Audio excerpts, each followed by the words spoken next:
మేము గత 20 సంవత్సరాల నుంచి ఎన్హెచ్ఎం కింద super speciality hospital CSC PSC నుంచి ఫీల్డ్ లెవెల్లో ఉండే స్టాఫ్ వరకు ప్రతి వైద్య ఉద్యోగి ఏదైతే వైద్యానికి సంబంధించిన వాళ్ళ డ్యూటీస్ నిర్వహిస్తారో అందులో ప్రతి ఫీల్డ్లోనూ ఎన్హెచ్ఎం ఉద్యోగి ఉన్నారు. గత 20 సంవత్సరాల నుంచి రకరకాల వైద్య విధులను నిర్వహిస్తున్నారు. కానీ వాళ్ళకి ఉద్యోగ భద్రత అసలే లేదు. జీతాలు కూడా నెలకు సరిపడా రావట్లేదు. మరి వాళ్ళ కుటుంబాన్ని ఎలా పోషించాలి? కుటుంబాన్ని పోషించలేని పరిస్థితిలో ఉన్నప్పుడు వాళ్ళ ఉద్యోగాన్ని వాళ్ళు ఎలా ఫుల్ఫిల్ చేయగలుగుతారు? అందుకే మేము ఈ స్ట్రైక్ని చేయడానికి వచ్చామండి. ఇది కూడా శాంతియుత స్ట్రైక్. మేము గవర్నమెంట్కి ఒకటే మేము డిమాండ్ చేస్తున్నాం. 20 సంవత్సరాలుగా ప్రతి ఒక్క వైద్య సేవలు అందిస్తూ ఈ తెలంగాణలో ఉన్న ప్రతి పౌరుడికి వైద్యాన్ని అందిస్తూ ఉన్నాము గత 20 సంవత్సరాలుగా. అందువల్ల మేము మా హక్కులు అది మేము అడుగుతున్నాం. అందులో ఒకటి మా రెగ్యులరైజేషన్. 20 సంవత్సరాలుగా పనిచేస్తున్నాం, మాకు ఉద్యోగ భద్రత లేదు. అందువల్ల మొదటిది మాకు రెగ్యులరైజేషన్ కావాలండి.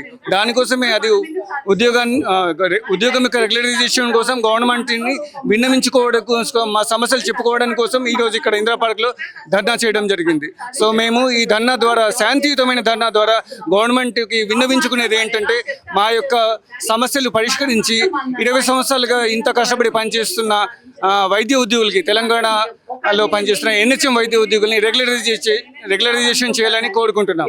పెద్దపల్లి జిల్లా నుండి వచ్చిన మేము గత 18 సంవత్సరాలుగా హెల్త్ ఎన్హెచ్ఎంలో వెట్టి చాకరీ చేస్తున్నామండి. ఎన్ని ప్రభుత్వాలు వచ్చినా మా బ్రతుకైతే మారలేదు. మేము ఏఎన్ఎంగా పనిచేస్తున్నాము.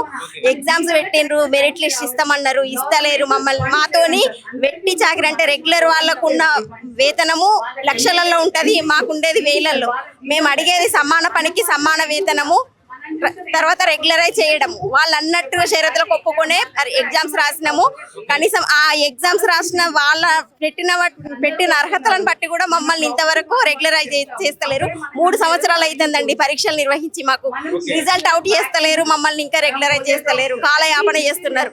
మమ్మల్ని అసలు ఎవరు కూడా గుర్తిస్తలేరు. ప్రతి మారుమూల గ్రామంలో మొదటి ప్రథమ చికిత్స అందించేది మేము ఏఎన్ఎంలం.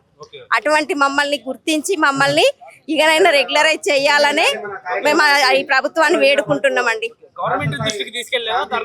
ఎన్నిసార్లు సార్ మాకు విసిగెచ్చిపోయినాం, కొట్లాడినాం, దెబ్బలు తిన్నాము, జైళ్ళకి వెళ్ళినాము. ఎన్ని చేసినా కూడా కానీ, ఎన్నిసార్లు ప్రభుత్వానికి విన్నవించుకున్నా కూడా మమ్మల్ని కనీసం ఇట్లా కన్నెత్తి కూడా చూడట్లేదు సార్. అసలు ముందుగా ప్రజలలో ఉండేది ఆరోగ్యం. ఆ ఆరోగ్య సేవలే మేము అనారోగ్యానికి గురవుతున్నాము. మేము ఆరోగ్య సేవలు అందించి మాకు షుగర్లు, బీపీలు అవన్నీ వచ్చేస్తున్నాయి.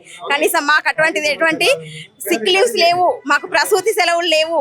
ఏ లీవ్ అడిగినా కూడా మీకు లీవ్ లేదు అని అంటారు. అసలు మాకు అసలు ఎటువంటి గుర్తింపు లేదండి. మమ్మల్ని గుర్తించాలి, మమ్మల్ని మొదటిసారి రెగ్యులరైజ్ చేయాలి. మా ప్రధాన డిమాండ్ రెగ్యులరైజ్ కావాలి. చెప్పండి, సేవలు చేయాల్సిన మీరు ధర్నా చౌక్ లో ధర్నా చేస్తున్నారు, ఏం చెప్పదలుచుకున్నారు చెప్పండి. మేము గత 18 సంవత్సరాల నుండి సెకండ్ ఏఎన్ఎంలుగా ఎన్హెచ్ఎంలో మేము వర్క్ చేస్తున్నాము. 18 సంవత్సరాల నుండి మేము పోరాటం చేస్తున్నాము. అయినా కూడా ప్రభుత్వం మమ్మల్ని పట్టించుకోవట్లేదు. ప్రభుత్వాలు మారుతున్నాయి కానీ మా బతుకులు మాత్రం మారడం లేదు. ఇప్పటికైనా ప్రభుత్వం గుర్తించి మమ్మల్ని రెగ్యులరైజ్ చేయాలనేదే మా ప్రధాన డిమాండ్. ఏంటి అంటే ప్రథమ స్థాయిలో మేము గ్రామాలలో మేము మొట్టమొదటిగా మేము ఫస్ట్ ఎయిడ్ అందించేది ఏఎన్ఎంలమే. అయినా కూడా మా ఆరోగ్యాన్ని పట్టి లేకుండా కూడా మేము ప్రజలకు సేవ చేస్తున్నా కూడా మమ్మల్ని గుర్తించకుండా ఇంకా మమ్మల్ని ఇదే విధంగా కొనసాగిస్తూ సమాన పనికి సమాన వేతనం అన్నారు. కానీ మమ్మల్ని పెట్టి చాకిరి ఆన్లైన్ వర్కులతో మమ్మల్ని ఒక ఏఎన్ఎంగా తీసుకొని మల్టీపర్పస్ గా మొత్తం అన్ని వర్కులు కూడా మాతోనే చేయిస్తున్నారు. ఆన్లైన్ అంటే దాదాపుగా ఇప్పుడు మేము 2 years ట్రైనింగ్ చేసి మేము జాయిన్ అయిన మమ్మల్ని ఒక డాటా ఎంట్రీ ఆపరేటర్ లాగా వాడుకుంటున్నారు. కాబట్టి దయచేసి ప్రభుత్వం ఇప్పటికైనా గుర్తించి మా ఆన్లైన్ వర్కులను, మాకున్న ప్రెషర్ను కొంచెం తగ్గించి రెగ్యులైజ్ చేయాలనేదే మా ప్రధాన డిమాండ్.